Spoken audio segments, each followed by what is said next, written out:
Alright, so we are back again with the Oklahoma City Thunder versus the other team. I forgot the name of it. I'm about to paste it into my yeah, I know no one starts a freaking reaction video like this. Why? Because they're not as great as me. But listen, Oklahoma City Thunder versus Los Angeles Clippers. See how quickly you got back on track. Alright, if you're not here yet, we'll wait for you because you're late. I haven't had time to find a freaking name, change the whole title of the goddamn screen. And now we have 42 people on my Twitch. Listen, if you don't know about my Twitch, you can find me on there, alright? This is YouTube. You might be watching me on YouTube, or I don't know. Wherever you find me, right? Just time me. So meaning turn on post notifications. Let's go. Let's review this game and react to it and see what can we learn from it.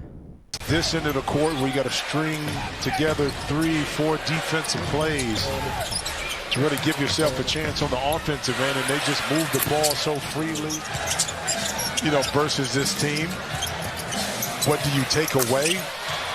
Make you be uncomfortable at 7 foot trying to put the ball down on a smaller opponent.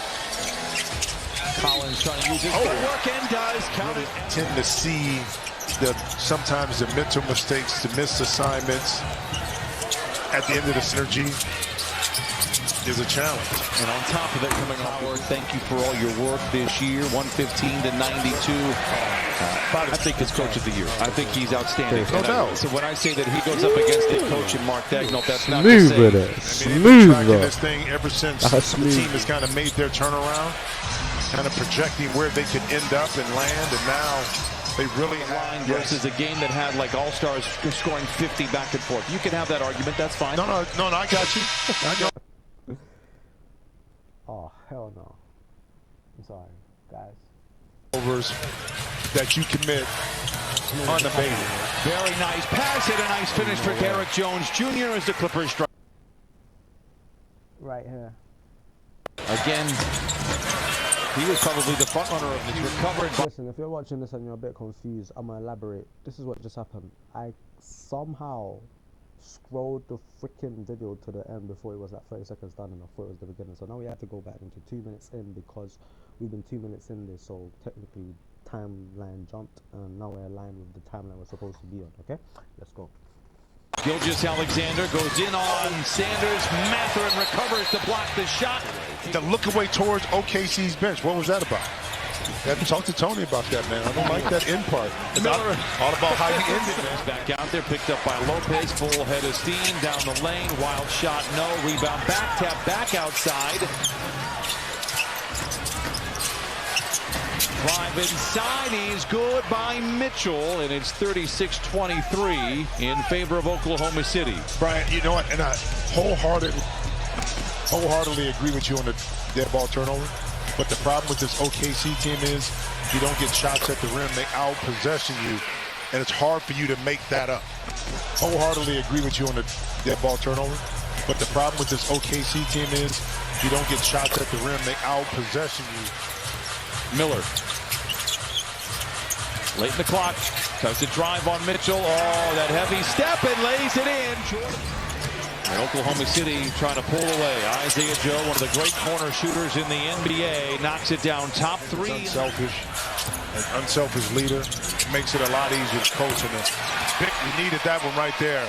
And that's playing on the string right there on the offensive end by the Clippers. Nicholas Batum fading a little bit more in that deep corner to receive that pass from Jordan Miller. Hartenstein behind the back to Joe. Launches the 20-footer. It is good as well. Seen some juggled lineups. How about Oklahoma City? They've had 30 different starting lineups. First team in NBA history to have 30 different starting lineups and win over 60 games. Chet Holmgren continues to smolder. He's 6 of 7.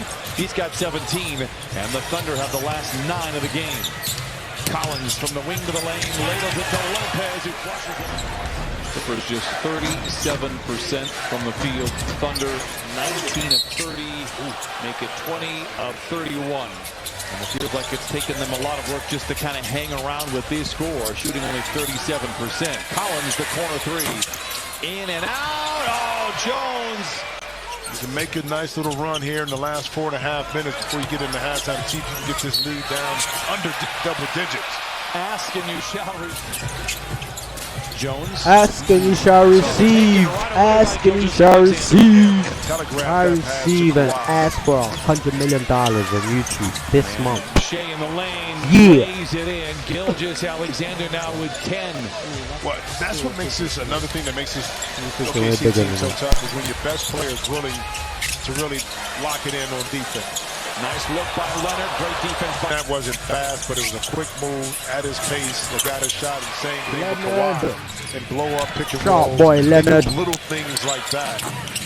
They're always there. Yes, they're just in your pest space. Is it in your space? Williams Yes. gets it like you think of Detroit and their physical. Cold as 71-49. Thunder out in front. Nice pass by Leonard. Collins. Extra pass to Dunn in the corner for three. It is good, and it has to feel good for Chris Dunn. 7 to shoot. Holmgren inside, surrounded by blue jerseys. 4 to shoot. 1 dribble, spin, fade, fires. He is 9 of 11. He's got a game-high 26. Per possession. You know what I mean? Points per 100 possession. Lopez, the 3. It's good. And Brook Lopez gets just his second basket. Kawhi, the rebound. Leonard. Kawhi down the lane. Counted and a foul, and a very old-fashioned Strong, but what put is away he for the doing? Hit the Clippers. dribble. Might need some magic like that here in the third, but Shea Gilgeous-Alexander, whoever is out on the floor, is pulling in the right direction each and every possession. It is impressive. Dort making the pass from the wallet, and then Hartenstein with the pass. Hartenstein, you know? Leonard the 3. Collins another offensive rebound, spiked away by Holmes. Supporting the Clippers, man. Fuck OKC. OKC, you good, but Collins this time I usually fuck with with the ball here Clippers the last because of few Leonard. possessions. Leonard, my guy, I can't even deny it. Alexander wants to take some time on this one. Launches the 3. It's good. Leonard, I That's call it. him the sharp boy Haven't too. whittled into the lead all that much. Can Lopez do it here? The corner 3. Halfway down. 84-68. Thunder out in front. Clippers had a brief lead. They scored the first bucket. And it's been all Oklahoma City ever since. How about Derek? Let's see if you're right. Wallace stumbles. Clippers trying to come back the other way. They have this lead down to 13. Lopez over the top of Caruso. Making some noise. 9 of 14 here in the third. Miller had a good first half. Has a good start to the third quarter. 87-75. 3-0. Clippers showing some fight here in the second half. This is a problem. Gilgeous-Alexander the 3. It rattles it. Clippers got to hold the forts out here. Felt like they were right there, and then just like that, Oklahoma. This page is paying off for him. We saw it firsthand last week. Yep. Williams all alone inside. Easy 2 for 1. For the Clippers in this fourth quarter, can they get back into it? They lob it to Hartenstein. Spins, puts it up, and takes his time against Hartenstein, bouncing away, counted and a foul. Backing down on Sanders. Good defense by Kobe Sanders right there. Not letting him turn around. Yeah. Here's Isaiah Joe, the wing 3. It's good. 99-83. Williams accelerates down the lane, offline. Hartenstein, and the big finish. Where the offense won't stop and the ball gets in his hands. Mentioned Joe, a great corner three-point shooter. Again, that's his second. He's trying to pull away here. Clippers have to hang tough. Done. Nice play inside to Miller. Can you chip away? But I mean, it's easy for us to say up here, but it's this end of the court where you got to string together 3-4 defensive plays to really give yourself a chance on the offensive end, and they just move the ball so freely, you know, versus this team. What do you take away? Make you be uncomfortable at 7 foot trying to put the ball down on a smaller opponent. Collins trying to use his footwork and does. Count it. Tend to see sometimes the mental mistakes, the missed assignments at the end of the synergy is a challenge. And on top of it, coming Howard, thank you for all your work this year. 115-92. I think it's coach of the year. I think he's outstanding. No doubt. So when I say that he goes up against a coach in Mark Daigneault, that's not to say. I mean, they've been tracking this thing ever since the team has kind of made their turnaround. kind of projecting where they could end up and land, and now they really have. Come on, bro. Slam the basketball, fam. What the fuck was that? You think I paid 10K for these t-shirts to come watch you do that? Nah, bro. Anyway, next time, like, comment, subscribe for more reactions like this. If you do like basketball, drop it in the comments and let me hear you say, I love basketball. Okay, see you. I mean, don't forget to comment, like,